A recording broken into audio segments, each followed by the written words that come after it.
fellow readers. I'm Ashley. I'm Jessica. And this is Seriez Sisterz. I was too close to the microphone. I was like, and this is... Ooh. Seriez Sisterz at night. Ooh. Time. It's nighttime. I don't know. That reminds me. Yeah. Sorry. Go on. So I'm still listening to Dungeon Crawler Carl on Audible.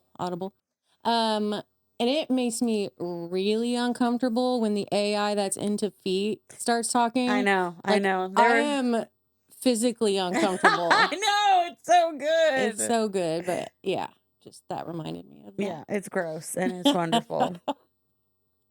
Welcome everybody. If you're new here, we'll tell you what we do. What we do here, we do things. What do we do? We do things a little different here at Seriez Sisterz. We don't do anything differently. We take the first book in a series of books, and we read it, one of us, and we tell the other one about it, and you about it, so you can decide if you want to read the other ones as well. Yeah, that's about it. That's about it. Sometimes we make things up. Sometimes we sing songs. It's a good time. It's okay. It's a good time. How was your week? I didn't want to talk about my week. Okay. She had a stressful week. Do want to play a game. You want to play a game? I want to play a game. I don't have to take a key out of my face, do I? Not your face. The fuck? Ha! No, we're going to play Smash or Pass. Oh, hell yeah. Let's do this. Who we got? Some Disney characters that I have listed here. Okay.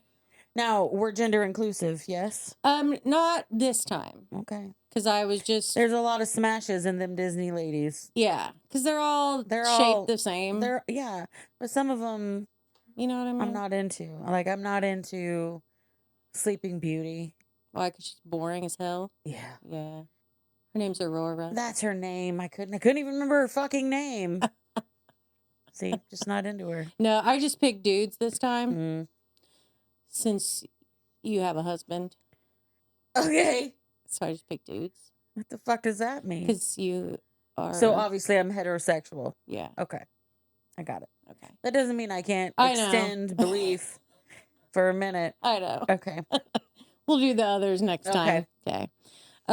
So Beast. Oh, pass. I mean Smash.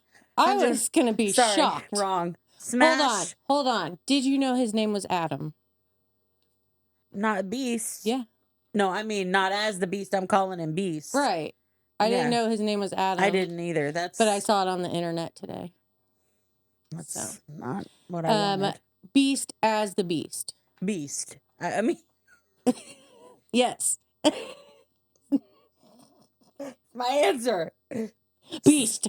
Smash. Okay. Beast as a man. Pass. Hard fucking pass. You better be able to transform. What if he had a beard? Because that's what I was thinking. I was like, I could be talked into it if he has facial hair. If he has facial hair. How about his body? Does he have body hair as well? He'd have to be a hairy man. You can't go from the Beast to no hair. He did. And it was very upsetting. But yeah. Right? Come on. He would be a hairy ass man. Yeah, he's too... Clean. Smooth? Smooth. Okay. What about Gaston? If he had a beard, yes. Really? Yeah. As long as I didn't have to talk to him. You know what? I bet he has a small penis. I bet he does too. And he's probably not a giver. You know what? Pass. No, that guy is selfish and he doesn't know what he's doing. No, but I bet he wants you to like say a whole bunch of dirty things and they're really weird. Yeah, he'd be bossy. Yeah. And then it'd be... But it's not hot. Yeah. Yeah. Mm-hmm. Aladdin. Oh, Smash. Yeah. Yeah. Yeah. Run my fingers through that hair. Were you about to say Jafar? Because that's a pass. Hold on. Let me think about it.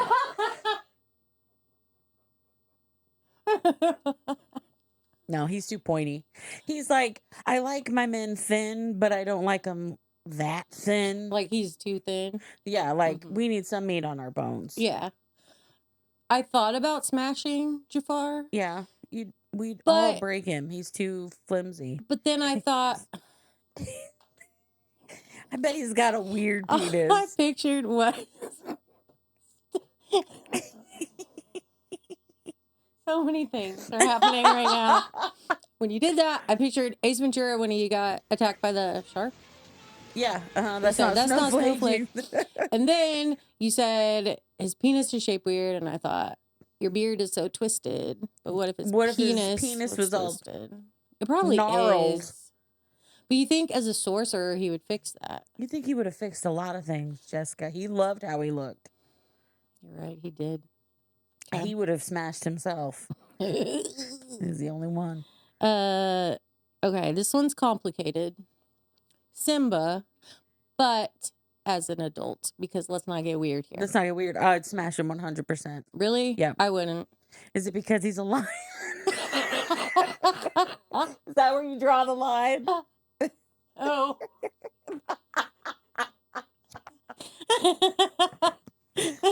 Oh, shit. He's just too much of a sissy. He's not a sissy. He's king. I know there's childhood trauma, but he's just, no, he's not assertive enough.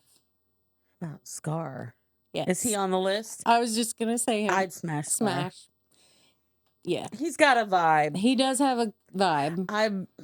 And, like, I feel like he would probably be a little selfish, but at the same time, I think he knows what he's doing. Yeah. And I feel like he'd be nice in the moment. Mm-hmm. And then a dick later. Yeah. Okay. Same page. Quasimodo. It's okay. Whatever you say, it's okay. I said pass because I can't. I don't think I can look past a few things.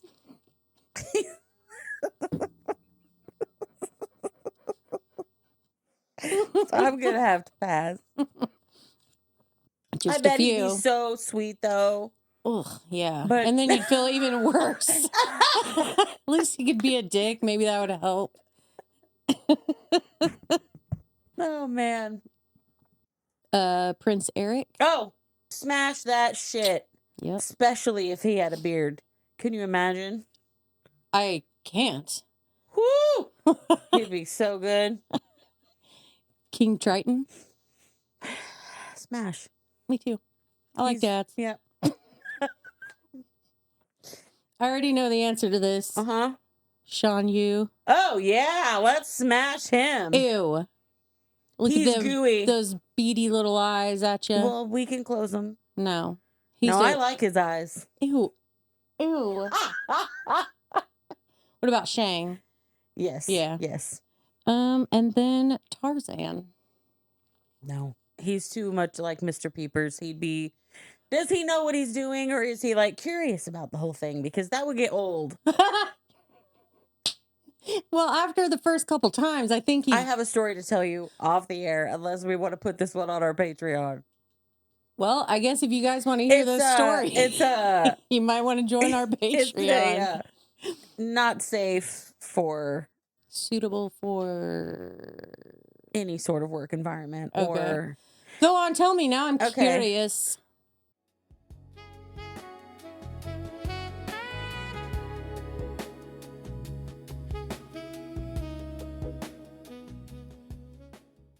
That's my game. That's all. You don't have any more characters? No, I figured we should move on. Okay. I could do that having for a good fucking time. Really long time. All right. So, anything else you need to talk about? No. Okay.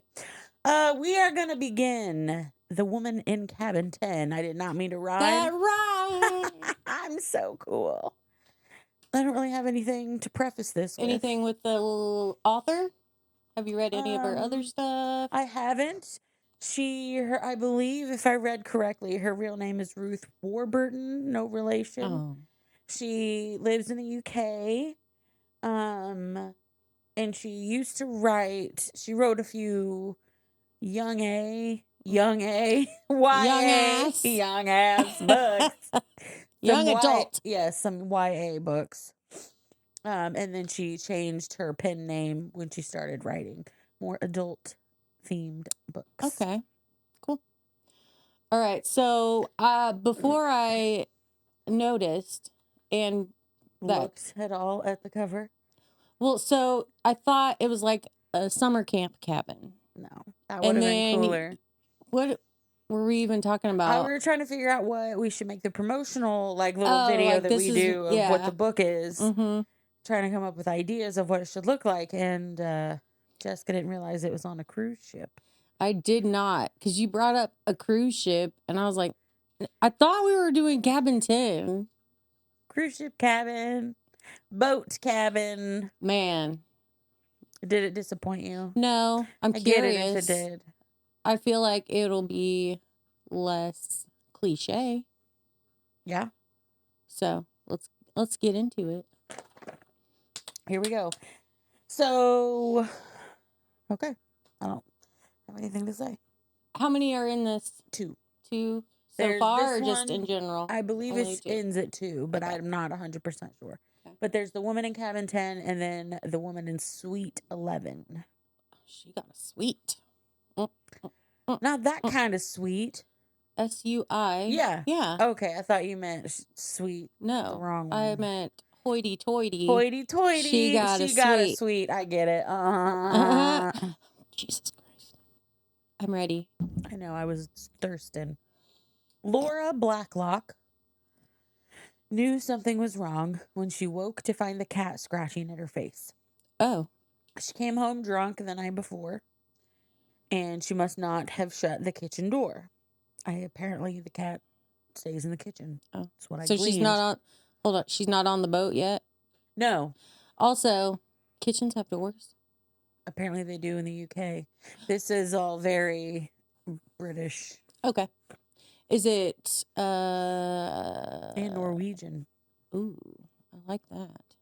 Miss Blacklock. Ooh, she has like a fun. She has a fun accent when she does the Norwegian people. Mm. Is it present day? That's what I was trying to think yes. of. Okay. So, cat scratch in her face, cat scratch fever. The sound, and she just ignored it and pushed it off. And then the sound of the cat then scratching the bedroom door made her sit up. Because at first she was like, oh, I must not have shut the kitchen door. Not a big deal. I was pretty drunk, whatever. But then when the cat scratched the door, she realized something was wrong because her door opened outward. So she didn't pull it closed. Right. The cat couldn't have pushed it. Pushed it open? Yeah. Okay. Yeah. There's no way the cat had shut herself inside the room because she can't pull it closed. That makes sense. Okay. Listening, Laura didn't hear anything out of the ordinary. She put the cat down, grabbed her dressing gown, and went to the door. But when she opened it, a man was standing there on the other side. He was wearing a hoodie, a bandana over his mouth and nose, and latex gloves, and he was holding her new handbag. Her new one. Her new one? Her new one. That scares me. It's not even that I'm going to be murdered or whatever if I saw somebody in my house. Yeah. It's just the shock of seeing somebody in the house that scares me. That shouldn't be in there? Yeah. I think that's the scariest part. That's the scariest part. Yeah, that's fair.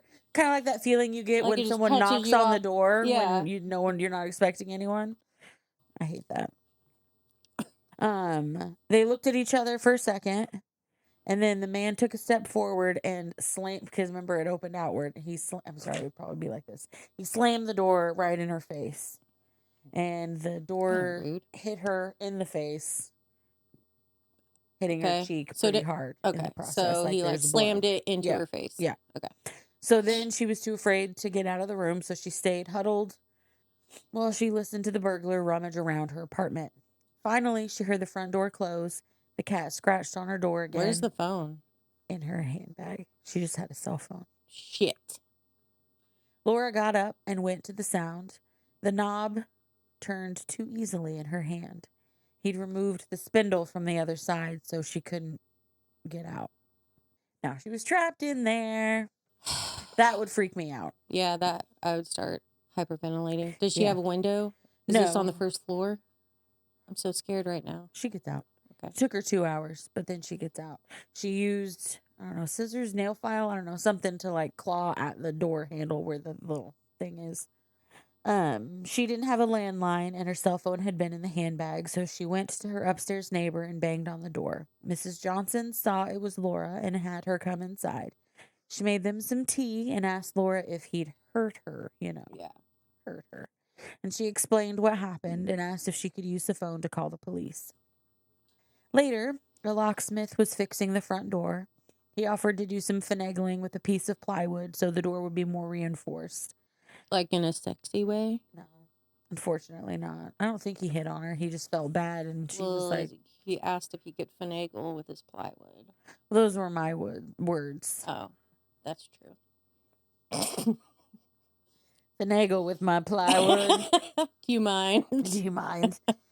Sorry. What the fuck? Pop a toe? There. Need to pop a toe? Mm-hmm. Need to pop a toe. Need to pop a toe. Pop a toe. Pop a toe. What's happening? Is that something? Draw Papa Toe. No, I just made him up. He's a little man. Papa. Yeah, you get it. Papa Toe. Got it. Okay.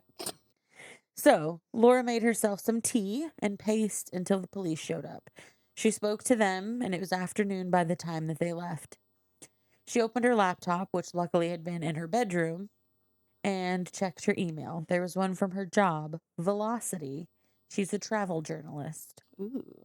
Instead of going in to speak with the job, her coworker, she grabbed whatever money she could find and bought a cheap pay-as-you-go phone. She sat in a cafe and called the assistant features editor who sits at the desk opposite her. Her name's Jen. Jen answers. All this information kind of doesn't matter, but it kind of... The only thing that matters is that she got burgled. Burgled.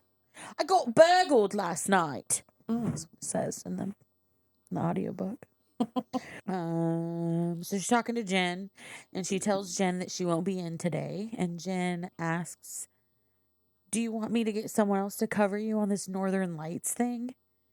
Laura had forgotten, but quickly is reminded of the Aurora. It's a boutique. Borealis? Yes. Oh, wait, a boutique? Oh, let me finish the sentence. Sorry, I was excited. A boutique super luxury cruise liner. So it's a little small one. Aww. Traveling around the Norwegian fjords. Laura had been lucky enough to snag one of the handful of press passes on its maiden voyage. Her boss, Rowan, was supposed to go, but her pregnancy was not agreeing with her, so she asked Laura to go, and she was hoping it would skyrocket that career. So she's like, this is big for her to go. Yeah, because she's a travel journalist. Yep. So that seems like a good deal for her. Yep. The cruise was Sunday in 2 days' time. Laura tells Jen, "No, I definitely don't want to pull out." They go over the details of the trip, where she needs to go to get on the boat, whatever, and then they hang up. Laura got home, went into the bathroom to prepare a bath. While she was undressing, she stopped and started to panic, thinking about the intruder.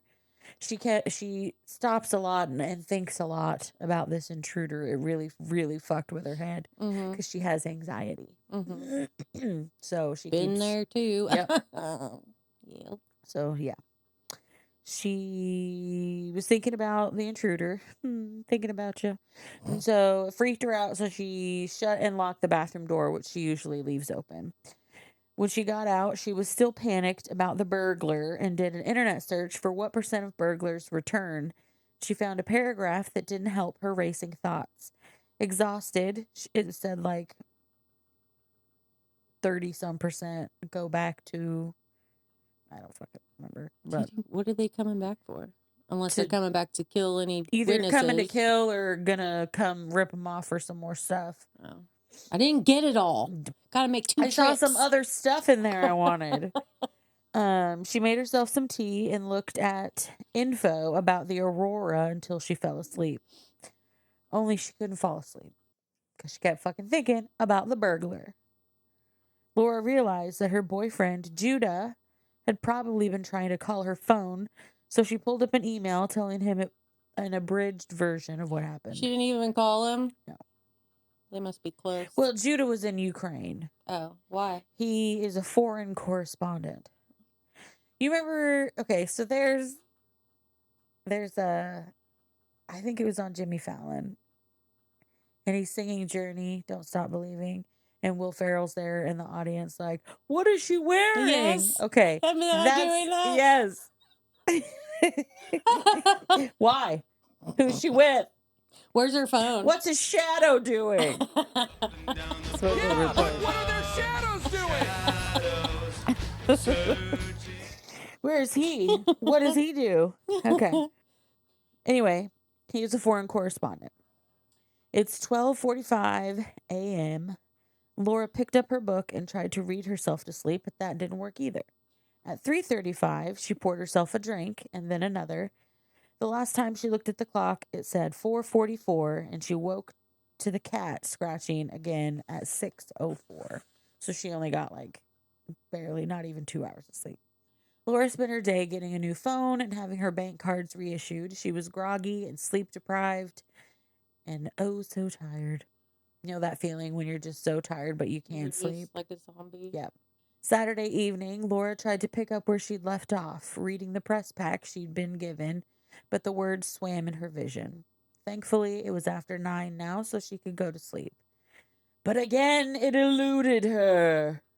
But she's so tired. I know, but she keeps thinking about that guy Just being in smoke her a apartment. joint. I know, bruh.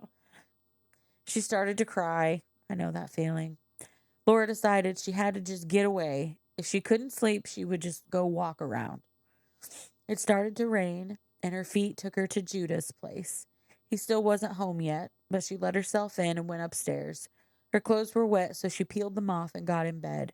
It smelled like him, and she was asleep in 3 seconds. Oh, that's kind of Isn't cute. that cute? Laura woke up to the sound of a woman screaming and feeling someone on top of her, grappling with her hands. There was a struggle. She lifted the lamp from the bedside table and brought it crashing down. Oh, Jesus. There was a shout of pain and then a voice. Lo, it's me. It's me, for Christ's sake. Stop. Laura wakes up fully and sees that she smashed the lamp into Judah's face. I thought you said a woman was screaming. Oh. Okay. It was When Judah screams, it sounds like a woman. Okay. She had smashed the lamp right in his face. She got out of bed and turned on the overhead light. Blood was gushing from his mouth, and he'd lost a tooth. So they had to go to the emergency room. In the cab, Laura kept saying she was sorry, but Judah said nothing. He just looked out the window. It took 2 hours. She just got burgled. I know. That's kind of why he's upset. He's upset that he wasn't there. Oh. It took 2 hours at the hospital. They'd stitched Judah's lip and referred him to an emergency dentist who shoved the tooth back in place and told them to more or less cross their fingers that it reroots. No idea that it did that. I didn't either. Do they do that? Do they do that? I assumed that she did her research. Tell us. Can if they anyone knows reroot? about teeth rooting, you just that's stick fucking it back, bonkers. you just shove it back in there and hope for the best. Yeah, fuck. That makes me very uncomfortable. I don't like that. I'm gonna have to look that up. Okay, go ahead. Laura tells him again how sorry she is, but then he says that he's sorry. He works too much and he should have been there. It was 6 a.m. when they got back to his place. They boned. Aww. And then Judah makes a joke that was the homecoming he had been expecting. What kind of boning is described? It's not very detailed. Okay. There's no. It's very PG. Okay. That's how I like them. I don't know why. Reading it makes me feel weird. I don't mind watching it. It depends on the words that they're using and the sentence. If the more flowery it is, the more uncomfortable I am. Yeah. Be disgusting, because that makes me feel better. Then I can just be like, gross. But then the other one is like, I need to go shower. Okay. So they just fornicated. Now they're laying together, and he says, Lo. They call her Lo. I figured. Yeah. I'm not going to ask again, but he didn't finish the sentence, but he didn't have to. He wanted the two of them to move forward with their relationship and move in together. And she had said the last time he brought it up, let me think about it, which is what she says again now. He gets pouty because he's starting to feel like they're not even on the same page. Judah rolls over and says they should just go to sleep. Before passing out, he mentions that he'd turned down a job for her in New York because he's American and he wants to go back to the States. So it was exciting to get the job offer, but he turned it down because he thought that they would be moving forward. Mm-hmm. And she gets a little mad about it. The alarm woke her up a few hours later. She made some coffee and took some to the sleeping Judah. There we go. When he woke up and she asked if he thought the tooth would reroot, he said he hoped so. Then he touches her boob. What? And she's all, Judah, I can't. I have to go. He asks her if her cheek is okay. Remember, she had the door in it. And says again that he should have been there. And that triggers something in Laura. And she snaps at him, telling him he's never there. Even if she did move in, what was she supposed to do while he's gone all the time? And then she says bye and leaves. And that's where they leave their relationship when she goes on this fucking cruise. They need to communicate. Yeah, man. Later, she spent the train ride avoiding thoughts of Judah. She decides to look up the owner of the boat. He was a very important and influential man named Richard Bulmer. B-U-L? L-M-E-R. Richard Bulmer. Wikipedia showed a picture of him with his beautiful wife, Anne. Laura turned her attention to the boat layout. There are 4 large suites in the nose or prow of the boat, and a separate section with 6 smaller cabins arranged in a horseshoe shape at the back. Laura figures she'll be in one of those smaller rooms. Side note, I don't know if it's on there yet. I assume it is, but the movie is coming soon or is on Netflix. Is it? Yeah. It's a movie? Yeah, it's something to watch. Yeah. Have you seen it? No. Oh. Because you said we have to do it together. Yeah. So I didn't have it yet. Okay. You said it's something to watch. Meaning they made a thing. I don't know if it's a show or like a little short mini little boy series or whatever. Gotcha. So we have those. Laura figures she'll be in one of those horseshoe boys. Mm-hmm. She dozed off for about 30 minutes. There was a nap. Oh. Until they got to the port and the driver announced their arrival. She was surprised when she saw the boat. It was so small, more like a large yacht than a small cruise liner. Walking up and onto the vessel, Laura heard another woman's voice from up ahead. It's a wonderful smell, isn't it? A stewardess was standing in the entrance to the ship with a huge smile on her face. Laura took a breath and made her way onto the Aurora Borealis. That's what they named their boat? Uh-huh. Okay. Yeah. The stewardess welcomed her on board and offered her some champagne. The boat was beautiful, and there's an entire long paragraph about it. The stewardess, Camilla, hands her off to Joseph, and he is in charge of escorting her to her room. Oh, Joseph? Yep. He tells her that she will be in cabin 9. Every cabin has a steward to assist day or night. They each have 2, one during the day, one at night, so obviously they're allowed to sleep. Oh, I'm wondering about cabin 10. I know. Laura's stewards would be himself, Joseph, and a woman named Carla. You should listen to it. It's just fun. Norwegian. Yeah. Yeah. Joseph let her into her room, and it was also... Nope. Oh, no, that's right. It was also gorgeous, and it had its own little veranda, like a little balcony. After he left, Laura thought about how badly she wanted to lay on the bed and sleep, but she didn't want to sleep through dinner. She went out onto the veranda, hoping the fresh air would wake her up a bit. She noticed the boat pulling away from the harbor and took out her phone. Nothing from Judah. Laura watched as the bars of the signal went away one by one. You going to share with the class? Yeah, I'm just making sure. So I'm trying to figure out how to describe this. There's little flashes of in the future, news articles or emails between Judah and his social media, what he's posting. Future ones? Yeah, okay. From a few days in the future. Oh, okay. That's interesting. Yes. currently, this one is present time. Okay. But I'll let you know when it Okay. happens later. So, there was an email sent from Judah to Laura, September 22nd. Subject, are you okay? In the email, Judah says not to worry about what happened at home. He thinks the tooth will reroot. He's self-medicating with vodka. He asks for a reply and then signs off. There's also an email from her boss, Rowan, and it says, please respond to my previous email. And she was hoping for some kind of something by the following day. So she's already thinking she should have something written up already about gotcha. Okay. anything like a little, the roughest of rough drafts. Yeah. So Laura took a shower with the door open. So the veranda was all open. She could see it from the bathroom. Lovely. And thought about how extravagant everything was and wondered about the price. While under the water, she heard an indistinct little noise beneath the roar of the water. Trying not to panic, she went to turn off the shower, but instead saw that the bathroom door was swinging. It was as though someone had shoved it. But is it because of the boat being That's a boat? What she thought. Okay. That's what she thought. Okay. But then the door banged shut, and now she was alone in the dark room with just the red shower controls for light.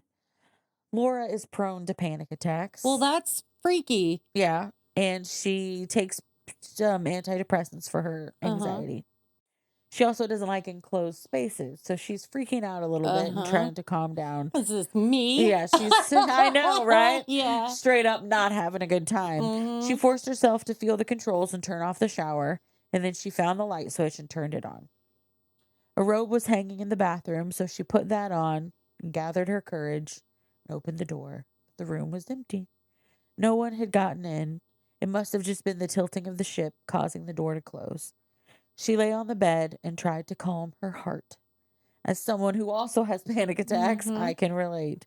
But the character is constantly thinking that they make her weak, and I don't like that. What?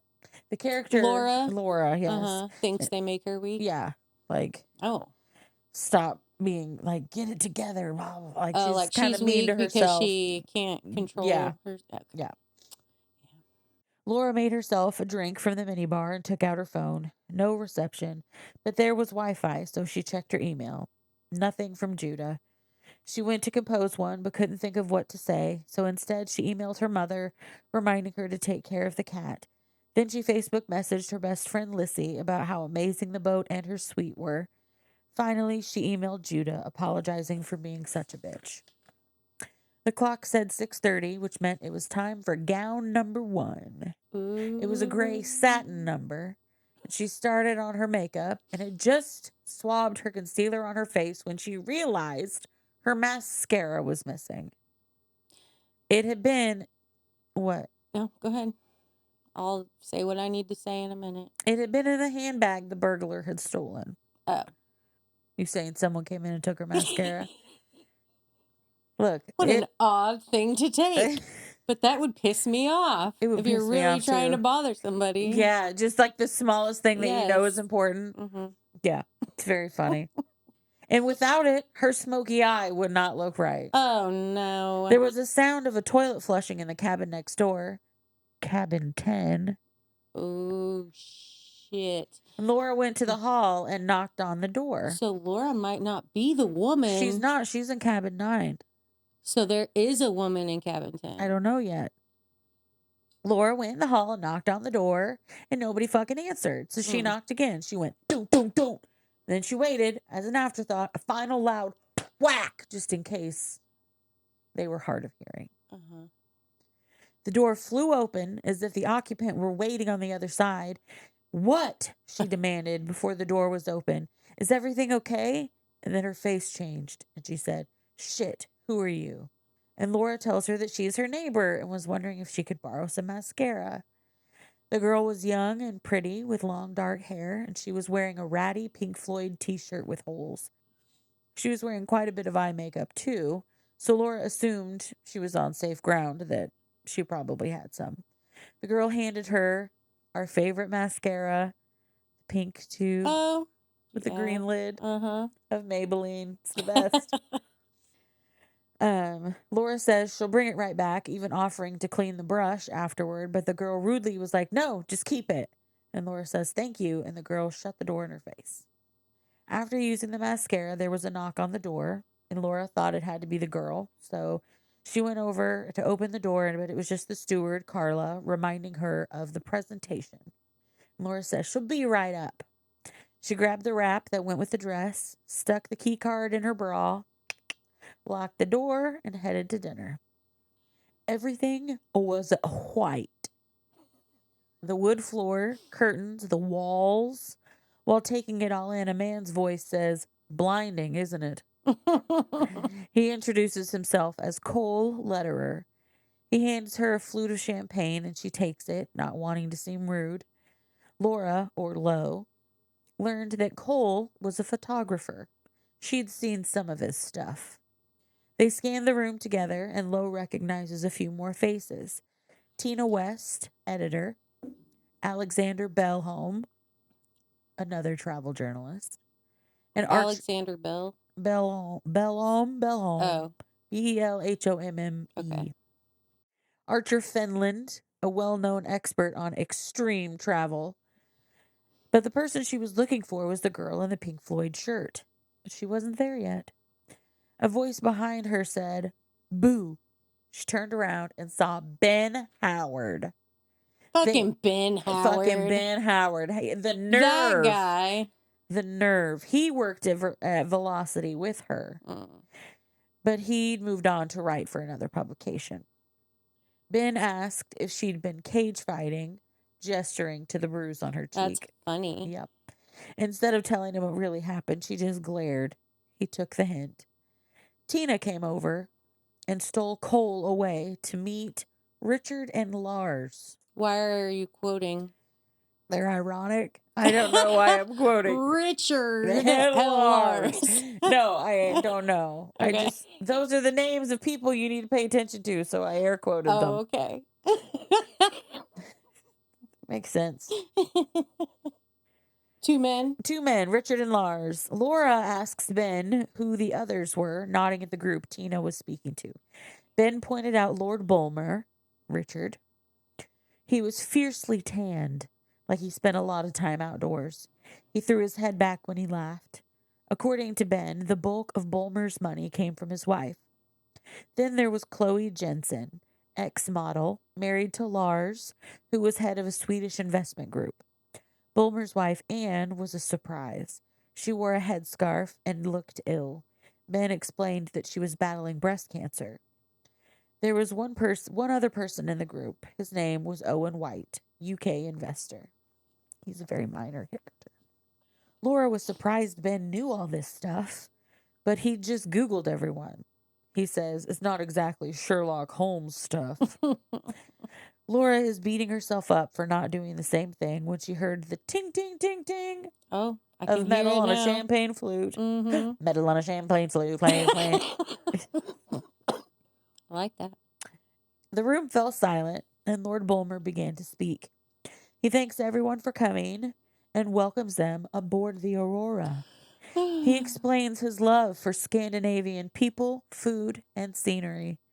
Lord Bulmer wants to share the Northern Lights with everyone. So is this his boat? Yes. Okay. It's something everyone should see before they die. Is this real? Because I want to go. I don't think so.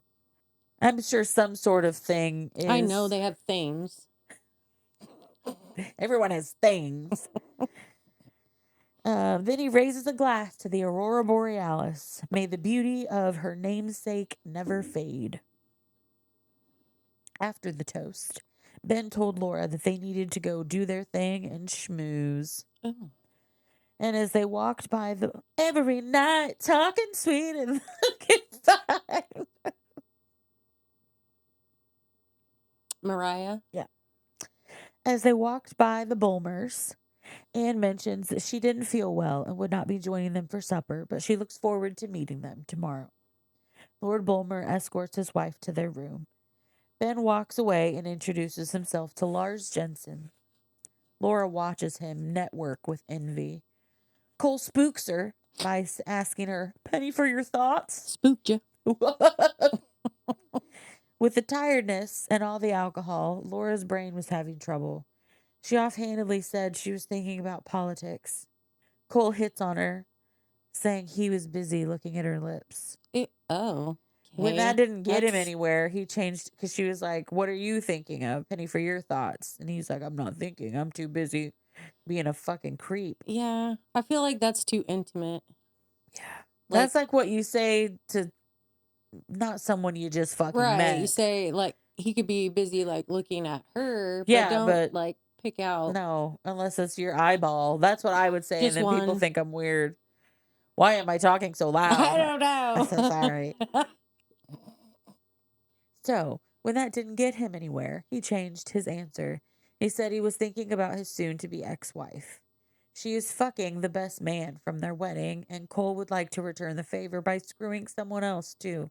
Well, that's nice. Laura makes a joke about how Tina would probably oblige. A steward's voice broke into their conversation, saying dinner would be served in the next room. No one sounds like that, but I wanted to. As they started to file through, Lo felt someone's eyes on her back. It was Tina, and she was looking at Lo speculatively. Why? Ew.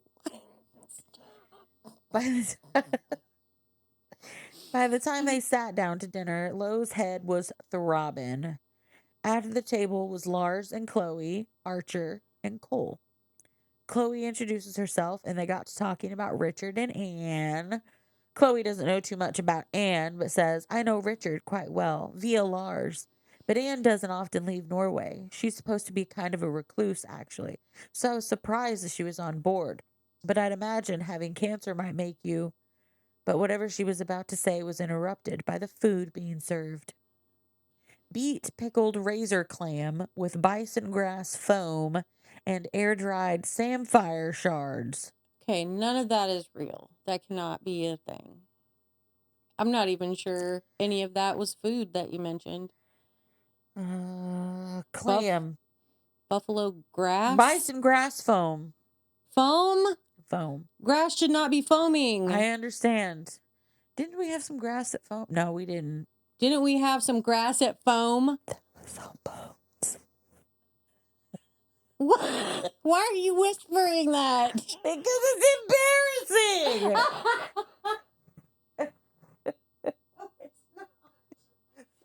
What the fuck? Sorry, I forgot. So they had a disgusting clam grass foam. Clam foam grass dry fire spar. Yep. Archer makes a comment about wanting a steak, about how he didn't want to eat this. What happened to wanting a steak on your day off is what he says. Yeah. And then he introduces himself to Laura. He asks if he can refill her glass. Noticing her face, he politely asks what happened to her cheek, and Lo explains about the burglary. Archer says she should learn some self-defense. "Look, I'll show you." He pushes back his chair and has her stand up. Now's not the time. No. With extraordinary swiftness, he grabs her arm and twisted it up and behind her back. She made a noise, half pain and half fright, and Chloe says, "Archer, you're scaring her." He let go, and Laura sank back into her chair. Archer apologizes, and Chloe tops off Lo's We just drink. met. I know. Get the fuck off me, bro. Chloe tells her to ignore Archer. "I'm starting to believe the rumors about his first wife were true. And look, if you want something to cover up that bruise, come over to my cabin sometime. I'm a pretty mean makeup artist." Could do makeovers. Yeah. After the first course, the places switched around, and Lo found herself. It's like a popcorn table. It's like, I'm going to eat the first course here, and then everybody switches spots. That's and then weird. Yeah. I've never been on a cruise. I haven't I either. don't know etiquette. I don't either. I don't think this is normal cruise Okay. etiquette. Everyone does it. We're going to meet everybody on the boat and swap so many germs. Ew. Anyway, next time she found herself, to her relief, away from Archer. Now she was seated in between Tina and Alexander. Alexander and his giant gut were talking about fugu. It's very poisonous, but that's why he likes it. Fubu? Fugu. I know. I hates fubu. Glad Remember somebody Fubu? brought it up. The diner, oh wait, he likes it because the diner has diced with death and won. He mentions that it must be quite a horrible way to die, being poisoned by fugu. The poison paralyzes the muscles, but the mind of the victim is quite unaffected, and they stay fully conscious throughout the experience as Is it their like the muscles sea urchin? atrophy and they become unable to breathe. Yeah. Eventually, they suffocate. Laura decides she's less hungry than before. All these men are very concerning. Yeah. Tina asks Lo about herself, and she's happy to change the subject. Lo says how she's lucky to be there, and Tina tells her to enjoy it. You only live once. Mm-hmm. They swap They swap seats a few more times, but Lo never found herself sitting next to Bulmer. Eventually, during dessert and coffee, she found her chance to speak with him. She was just headed in that direction when a flash went off in her face. Smile, said a voice in her ear. It was Cole. Remember, he's the photographer. Yeah, now he's a racist? No one called anyone a slur. Never mind. I was going to say rapist, but he's not raping. Nobody's raping. Are we raping? Wait, hold on. Are we raping? He's just pushing it. He's just gross. Boundaries. Yeah. After learning that he'd ruined her chance to talk to Bulmer, Cole called him over. He introduces the two of them, but before Lo could really speak, Owen White taps Bulmer on the shoulder. Taking sympathy on her, Bulmer tells Laura to find him in his cabin the following day after the planned activities so she can get an interview. It was, sorry, my nose is really stuffy. It was around 11 when Lo finally made it back to her room, and boy, was she drunk. Very drunk. She knew why she drank so much. She wanted to make sure that she slept. Lo began the task of retrieving her card from her bra. Need a hand, Blacklock? Ben Howard's slurred voice came from the hall. Lo kept telling him no, but he kept offering his services. There's so much sexual harassment going I know. on. How about this? Finally, he went for it and shoved his hand down the front of her dress. She kneed him in the balls, and then she started to cry. What the fuck? 20 minutes later, she was sat on her bed, still crying, and Ben was crouched next to her, one arm around her shoulders, the other holding a tumbler of ice against his crotch. Ben was repeatedly apologizing and begging her to stop crying. And then Lo explained about the intruder and how she's been on edge. There's clearly history between the two of them. They used to date. Okay, well, you don't do that still. Just grab a lady's boobs. He tries to address it and how he like starts to say, hey, about, and she's like, no, I'm not doing this. We're friends, right? You don't want to ruin it. So Ben gets up to leave. Then he says that he can stay and sleep on the couch. And she tells him, no, go back to your cabin. For Christ's sake, we're on board a ship in the middle of the ocean. It's about the safest place I could possibly be. Finally, Ben left with another handful of apologies. A long while later, Lo made herself another drink, undressed, and fell into a deep sleep. The deep sleep. She wasn't sure what woke her up. Only that it made her feel as if someone had given her a shot of adrenaline. Her heart was pounding. After calming herself, she leaned over and looked at her phone. It was 3:04. She checked her emails, but there were none from Judah. But now she was too awake. She sighed and picked up... 3:04, is that what you said? Yeah. Okay. She hasn't been asleep that long. No. She sighed and picked up her book, but while she was trying to concentrate on the words, something niggled at the corner of her brain. What did it do? It niggled. Ew. In there. It wasn't just paranoia. Something had woken her up. Why did she keep thinking it was a scream? Lo was turning the page when she heard something else. It barely registered over the waves. It was the noise of the veranda door in the next cabin gently sliding open. Cabin 10. Not 8. No. Okay. 11 is on the other side of her anyway. No, you're right. I'm wrong. 8 and 10. Math? Yeah, I'm stupid. Woo! Okay, anyway. Lo held her breath to listen better. And then there was a splash. a big splash. Like somebody just jumped off? The kind of splash made by a body hitting the water. Oh, shit. Here we go, doing the little, this is Judah's social media. Like jumping forward a couple days in the future. He posts about not hearing from Lo, and he's starting to get worried. He tagged some of the friends of hers, and asked if they'd heard from her, but they hadn't heard either. They hadn't heard from her since she got on the boat Sunday, and he's desperate to find somebody who can get a hold of her. And now we're back to Lo. Okay. Lo ran to the veranda doors, her own, and threw them open. She hung over the railing to see if she could see anything on the next balcony. She could have seen a hand, but she wasn't sure. Or no, she's looking at the ocean. The water? Yeah. She could have seen a hand, but she wasn't sure. Then she turned to look at the balcony next to hers.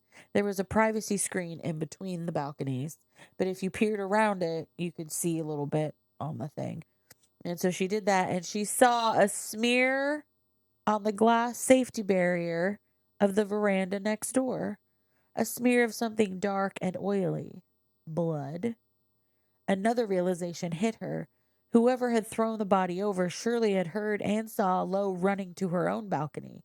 They'd probably even seen her face, so she was worried that now she would be a target. She ran back inside, locking every lock she could find, and grabbed the phone. In her room, not her cell phone. Carla answered and asked what they could help her with. Laura says that she thinks she saw a murder. Carla makes sure she was safe and told her she'd send someone right up. While waiting, Lo figured she should probably put something on. So she goes and grabs the bathrobe. It's hanging on the back of the door. But she remembered when she took it off, she just dropped it on the floor, along with the clothes that she had been wearing, which are now missing. Her cosmetics had been set out nicely on the counter. Obviously, there's maid service, but knowing someone had been in her room touching her things made her want to cry. Isn't it like a hotel? Like, don't they clean up a little bit? Yeah. And it's extra on here. A knock came at the door. It was the head of security, Johan Nilsson. He was about 40 and tall enough to have to stoop as he entered the room.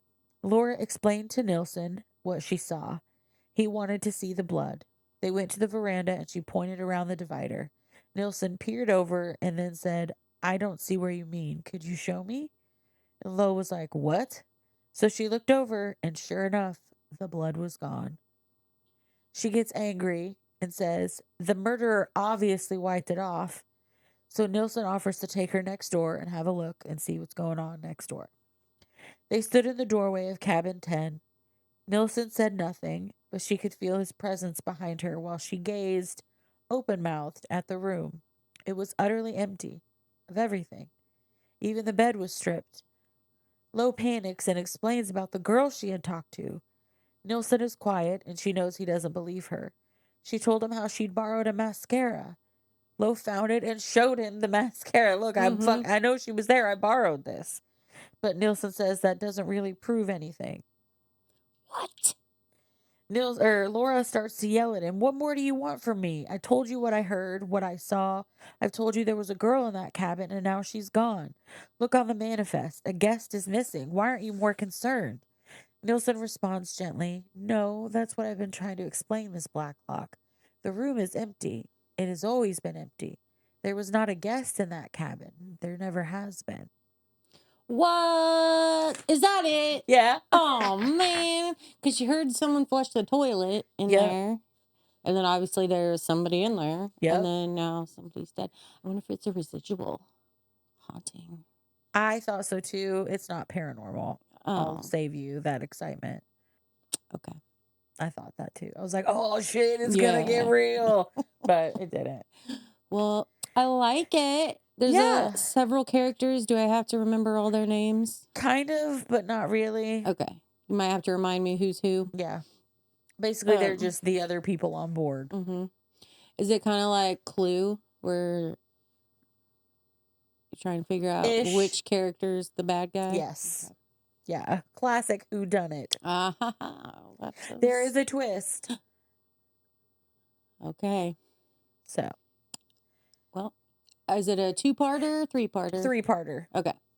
3-parter. 3-parter.